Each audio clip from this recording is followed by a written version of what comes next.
Hello, beautiful souls. Welcome back to Art of Awakening, and this is the second out of two videos on the summer solstice or the June solstice of 2021. The first one, if you haven't seen it yet, go check that one out because that's the one where I'm sharing a lot of the downloads that I've gotten around the energies of the solstice. And just to recap, there's a lot of joy activation, a lot of kind of the Hyros Gamos, sacred marriage kind of activation as well. But there's a lot of details that I'll share in that one. So if you haven't watched that one, check it out. In this video, I'm just going to be doing a spirit animal reading to support the energies of the solstice and to help us to move forward through the solstice season and beyond with grace, joy, and ease. So I'm going to be using my Spirit Animal Awareness deck as well as the Archangel Michael deck. I'm sort of getting a feeling that this Michael energy might be really nice to put in the mix here.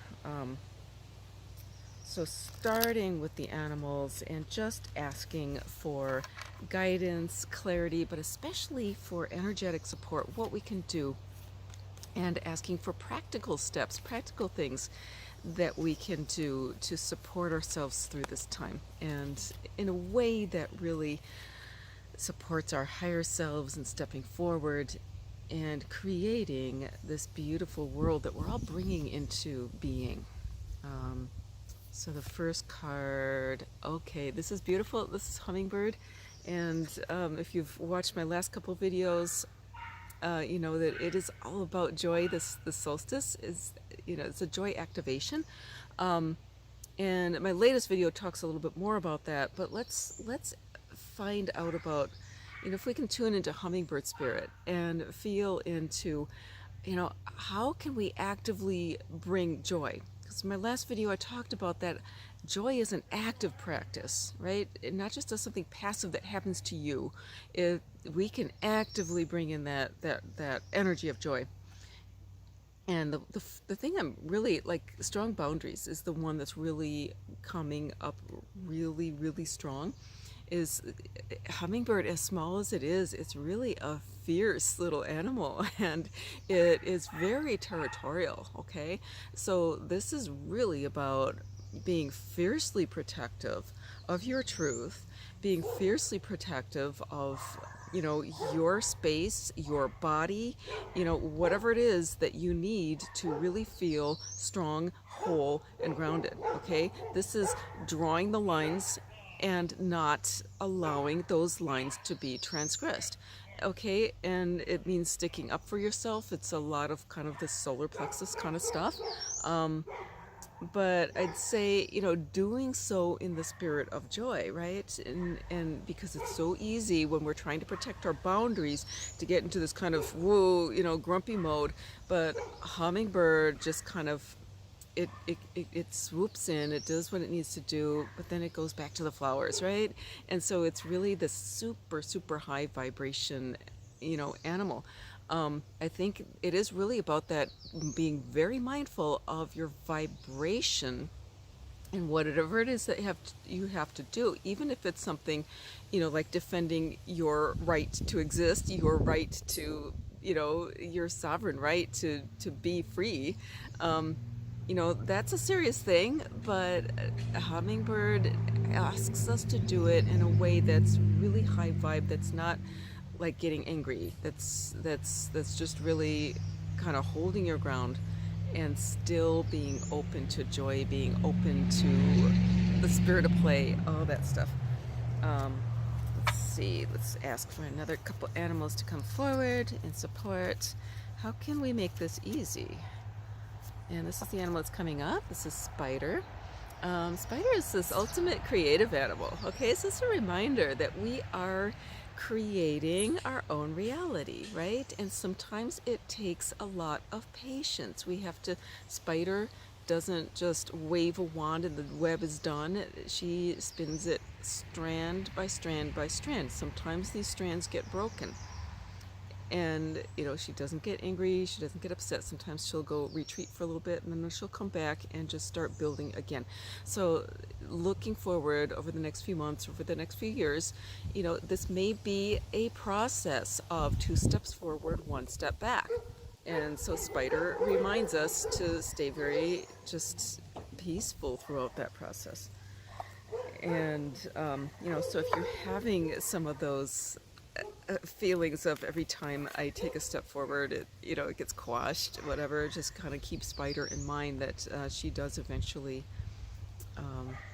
with persistence and patience, she creates her beautiful, beautiful piece of art. And remember that, life is art. We are the creators of our life. We're the artists. And this last one, I love this one, is Wolf. I think this is a super, super awesome animal to be showing up right now. Okay, because this is about, it's about, I think we're talking about boundaries with the hummingbird, but the wolf is one that sticks together in a pack, right?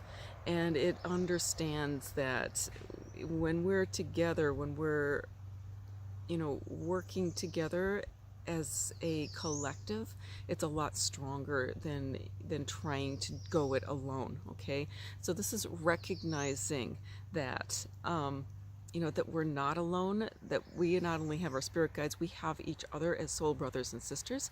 And even if you are feeling really alone, just kind of tap into, there may be times in the months ahead where there is more isolation. Again, we may be going back into some of that kind of isolation energy that we experienced in 2020.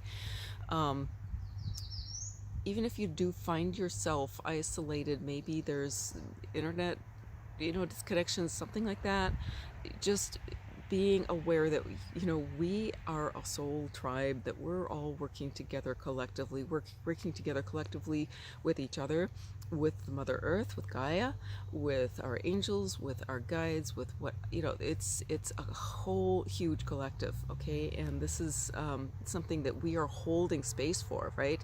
Wolf is, able to kind of defend its territory, right?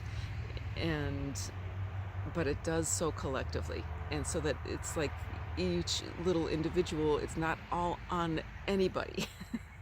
It's a collective presence that's doing this.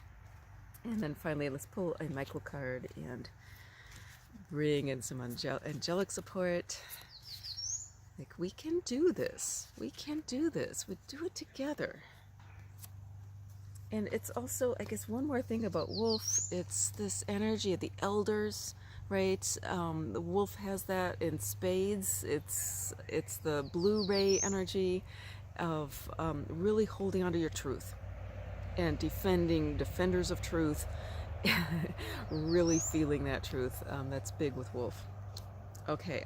Oh, this is wonderful. Okay, the romance angels are helping you. Remember, this is part of this whole energy of the solstice, is this sacred marriage, right? This is the coming together, masculine and feminine, and this is something that's been really building over the past few years, but I feel like there's going to be a huge activation, or there is already happening here. And so, but I think, again, look at the joy on the face there, right?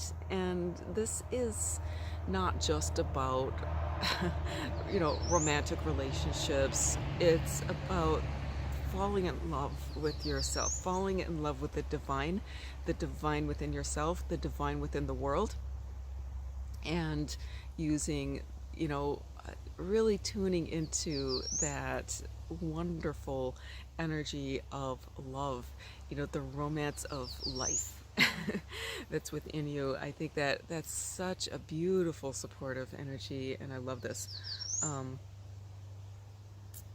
It's also about courage. If you think about romance, she's talking about courage, having the courage to say hello so we can delve into an intimate relationship. But I'm feeling like this is really that intimate relationship within the self, within all of life, right? Coming together as a joyous celebration. So wherever you're at right now, wherever you're at in the world, wherever you're at in your journey, really consider this solstice as a time to celebrate life, to bring forward, to call forth joy, and to call forth joy in a very powerful, strong, fierce way, right? This is our birthright. This is our birthright to be joyful.